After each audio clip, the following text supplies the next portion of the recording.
Welcome back to JavaScript Fundamentals 201. This is lesson 3, and today we will talk about functions. We will also talk just a little bit about memory management because some of the topics that we will cover today warrant us to look at memory management. So let's just dive right in and write some code.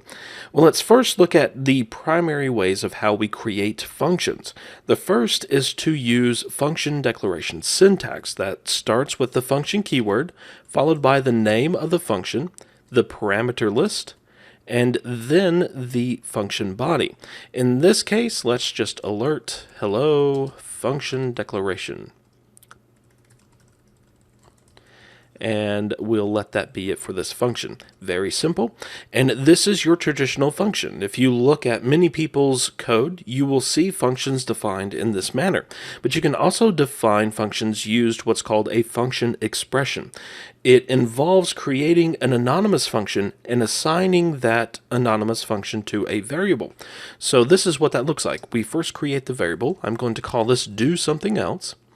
And then we assign an anonymous function. It's just the function keyword followed by the parameter list, which in this case there's nothing, and then the function body. So we will do alert hello function expression. And we'll finish out this function. Now there's some obvious differences here, and then there's some not so obvious differences, and we'll talk about those in a minute. But I want to make a generalization and say it doesn't matter how you create a function, you end up with a function in the end. So if you prefer the function declaration syntax, go for it. If you prefer the function expression syntax, go for it. In fact, I know a lot of developers that prefer function expressions because it explicitly demonstrates that functions are values in JavaScript, because you are creating a function object and assigning it to a variable. But either way, it really doesn't matter. You end up with a function. Well, was saying that there is a difference behind the scenes as to how a function declaration and a function expression are created. A function declaration is loaded before any code executes. So the JavaScript engine does what's called hoisting. It hoists a function declaration to the top. So it loads it first, meaning that you can execute those functions anywhere within your code. So And I mean anywhere. It can be before the function is actually declared. So I'm going to execute do something before it's declared within our code. And we can do this because function declarations are hoisted to the top. So whenever I click run, we will see an alert box that says hello function declaration. Well, that's not the case with function expressions, because this is just like any other expression. It has to be executed before that expression takes place. So we can't call a function expression, or at least a function created using function expressions, before that expression is executed. So if we try to call do something else, we are going to get an error.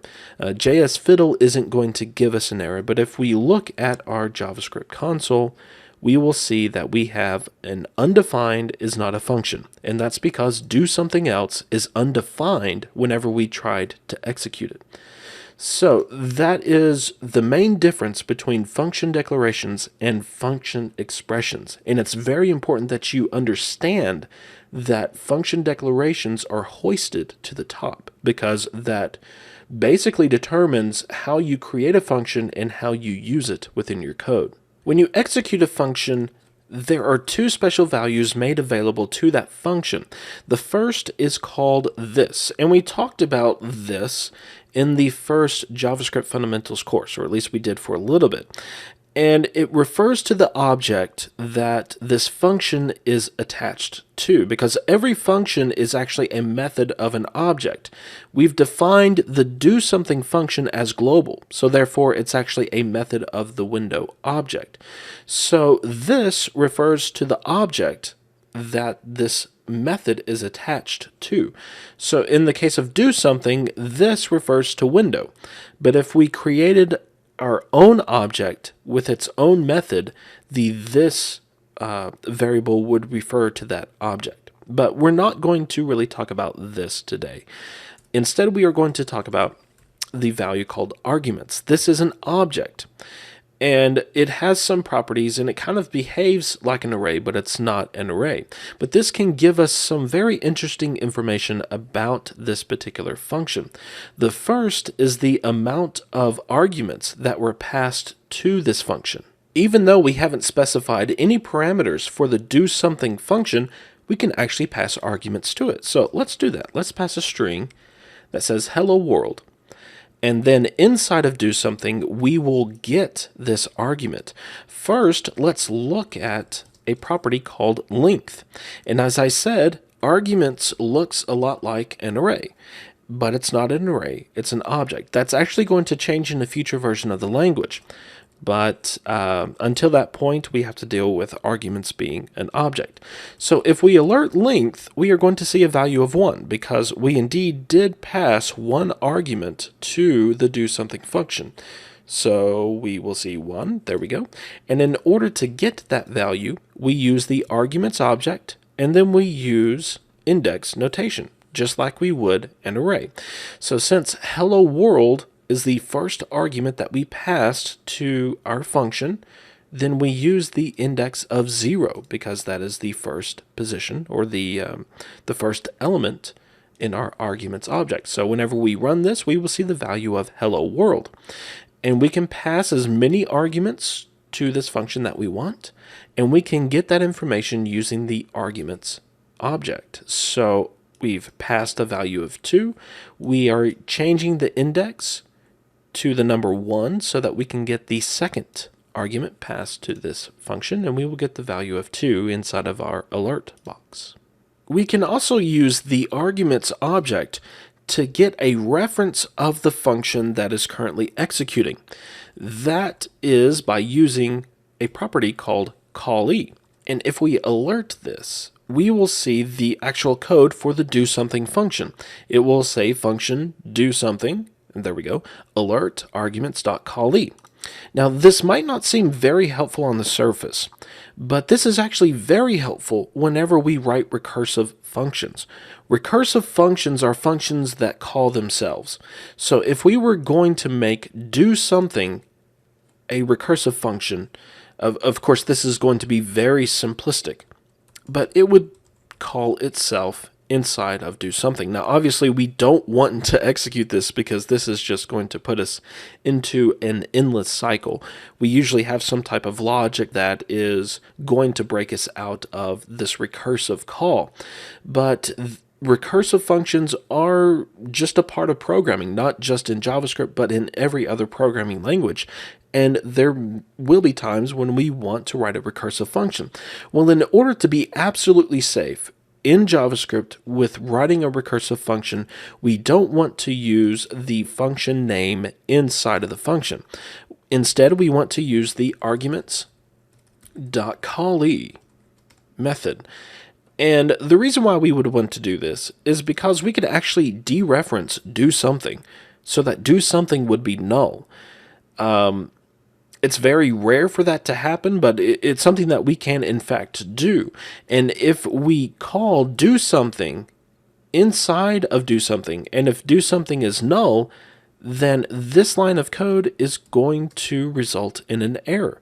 So in order to safely recursively call this function, we would want to use arguments.callee because this gets us a reference of the function without having to use the name of that function.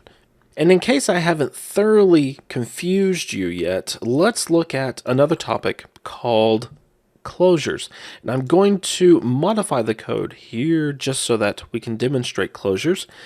I've modified do something to have a named argument because, as we found out, we can access arguments whether if they're named or not using the arguments object. But since it is named, we can access it directly without having to use the arguments object. Do something is going to return an anonymous function.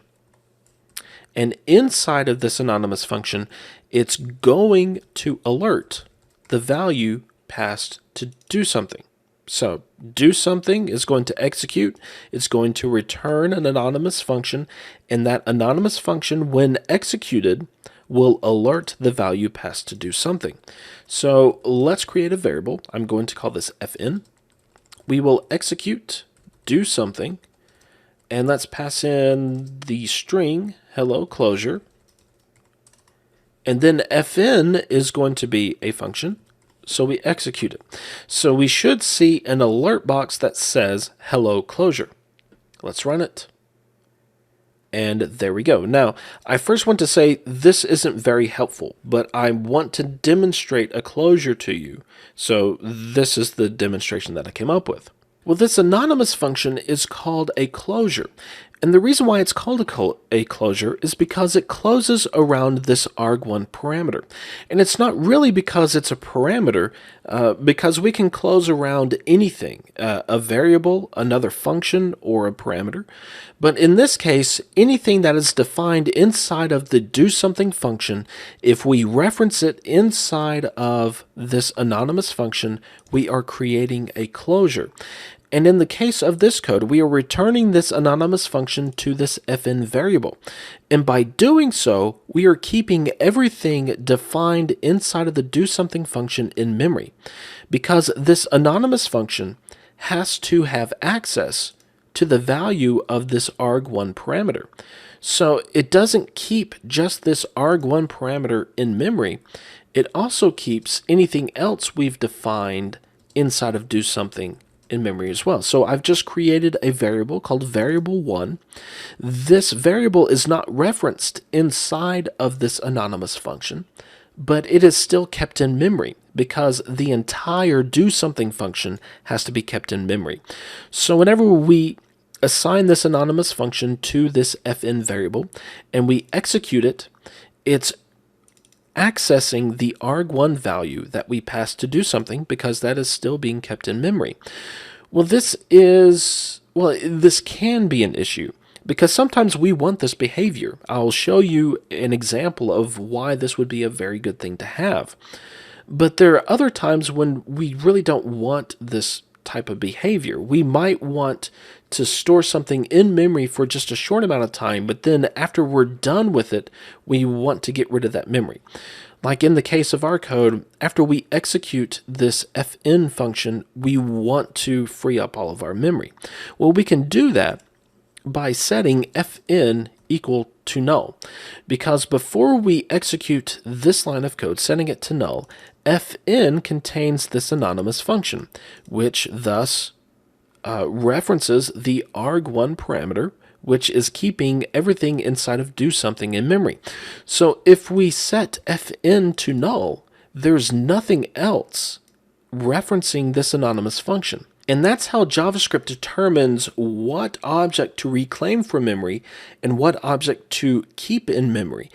If it runs across an object that is still being referenced inside of your code, it leaves that object alone because there's a reference to it. But if there's not a reference to an object, then it reclaims that memory that that object contained. So in the case of our code here, it's kind of a chain reaction.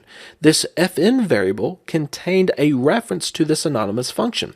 But if we set that to null, then there's nothing else referencing this function, which in turn frees up the memory that this anonymous function contained, and that frees up this arg1 parameter. So since there's nothing else referencing this arg1 parameter, then the entire doSomething function is then reclaimed for memory. So if you're writing closures and you're returning that closure function, be very mindful of the memory that you're using because you can actually end up using quite a bit of memory. For example, let's call doSomething again. So let's create another variable called fn2. We'll call doSomething and we'll say hello closure 2. So we will call fn, then let's call fn2, and then let's call fn again. Now, whenever we run this, we will see hello closure, and then hello closure 2, and then hello closure. And the reason why we're seeing that is because whenever you execute a function what's called an execution context is created just for that function execution. So whenever we call do something the first time, an execution context is created, and this is where all the memory is stored for that particular function. So we have this execution context which is being kept in memory because we've created this closure and assigned it to fn. Well, whenever we call do something again, it creates another execution context for this execution of do something. So if we keep calling do something, we end up using more and more and more and more memory because it's creating an execution context for each execution and keeping that in memory because of the closure. And that memory is going to be used until we free it up by assigning null to the resulting variables that we have used. Now, I don't want to make it seem like all closures are bad, because they're not. They're actually quite helpful. It's when they're used incorrectly that they're bad, and you can say that just about anything. In fact, we use closures to make modules, things that we can use in other people's code without really having to worry about the inner workings of our code breaking.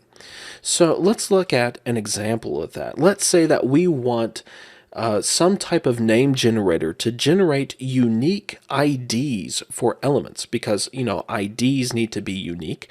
So we need some way to generate unique IDs. Well, one way that we could do that is to create a variable. Let's just call this I. Kind of makes sense as far as a counter is concerned, because what we'll do is we'll write a function that returns a string and then concatenate a number with it. And then we can increment that number so that it's always going to be unique. So let's call this function nameGen. And it's going to return a string. Let's do custom name, and then let's concatenate I. And then we need to increment I so that I is going to be different each time we call nameGen, except it's not going to in this case because we are returning our string before we increment I. So let's create a variable called name. We will concatenate the string with I, then we will increment I, and then we will return name. Okay, so that could have been catastrophic. Let's just test this. Let's create a name variable. We'll call nameGen once. Let's create another variable. We'll call nameGen again. And then let's alert name and name2. So whenever we run this, we will see custom name 0 and then custom name 1. So this would be a pretty good way of generating a name. But we still have an issue because everything is defined within the global scope, our I variable and our nameGen function.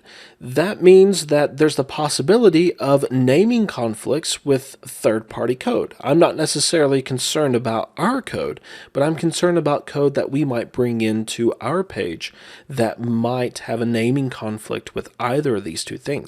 Well, in the first course of JavaScript Fundamentals, we learned that we could protect our code using what's called an immediately invoked function. It's a function, or it's an anonymous function that we immediately invoke so that anything defined inside of it is going to execute. So now our I variable and our nameGen function are protected from any outside interference, but there's still a problem. We can't call nameGen anymore because it cannot be accessed from outside of this function. And this might be code that we want to use throughout our entire page. Well, avoiding the global scope is something that we should strive for. But in reality, we can't do so 100% of the time. In the case of our nameGen function, this could be something that we want to use anywhere.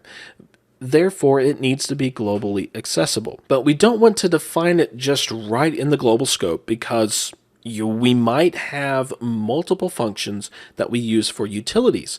Well, the more functions we have, the more the global scope is polluted, and the more likelihood of a naming collision. So instead, a better solution would be to have a utility object, which would need to be, uniquely named so that there's a very slim chance of a naming collision. But this utility object would have a bunch of methods, which would be our utility functions. So let's write something like that. Now I'm going to call this object utility. Obviously, we would want to name it something more personal to us so that the likelihood of a naming conflict would be very slim. But for this demonstration, I'm just keeping it simple and going with utility. Now notice it's going to execute this anonymous self-invoking function, and it's going to return a value to utility. This is going to return an object, because that's what we want this utility to be, an object with a bunch of utility methods. So let's use object notation, return, and then we are using the curly braces for object notation. And then we just need to rewrite nameGen so that it is a method of the object that we are going to return. And let's tidy this up so it's a little bit easier to read. This is going to create a closure because we are closing around this I variable. But this is actually going to be a very good thing because we still have access to this I variable inside of nameGen, but it's still protected from outside interference. So for all intents and purposes, it is completely and totally protected. And another great thing about this closure is that we are only executing this self-invoking function once. Since it's anonymous and it's self-invoking, it can't be called again. So whenever it's called once, we get one utility object and that's it. So there's no chance of using even more memory by calling the self-invoking anonymous function again. So let's just modify our code to use utility.nameGen and then utility.nameGen again. Let's run it, and we will get the results that we got before. We will have custom name 0 and then custom name 1. Well, this is a pretty good place to stop for today. We're not done looking at functions. In fact, we are going to look at those in the next lesson, but we will do so in the context of arrays because we are going to look at some of the newer methods of the array data type. But in order to do that, we are going to use functional programming, which JavaScript lends itself very easily to do. So with that, have a good one. I will see you next time.